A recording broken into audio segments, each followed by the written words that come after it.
ng Balita Luzon, Visayas at Mindanao. Ako po si Nikki Jane Alam, ang tagapagbalita ninyo ngayon sa Papatrol. Noong Setyembre, isa sa pinakamalaking sakit ng ating bansa at maging sa ibang bansa rin ay ang pagpatuloy ng isyu ng korupsyon o katiwalian.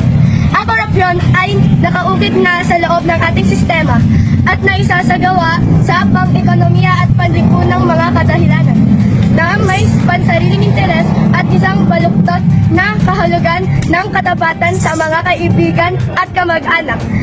Ngunit masasabi ba talaga natin isa na nga ba itong parte ng ating kultura?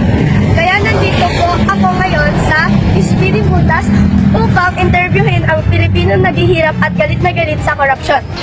Ngayon po, nandito po ako sa Block 8 Speedy Butas para kausapin ang isang residente dito sa Butas.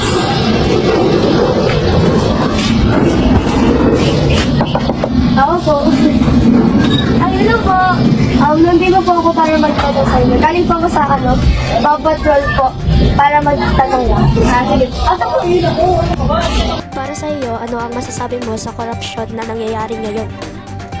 Ang aking reaksyon sa talamak na korupsyon na nangyayari sa ating bansa ay ang pagkadismaya sa gobyerno, partikular sa mga politikong sangkot dito, dahil na rin sa kawalang awa, konsensya at pagiging kahagila. Hindi na nila naisip ang magiging resulta nito, hindi lang sa ekonomiya ng bansa, kundi pati na rin sa mamamayan nito. Maraming salamat sa iyong Maraming salamat po sa inyong panonood. Muli, ako si Nikki Jane Alam, ang inyong tagapagbalita ngayon, araw sa Papatrol.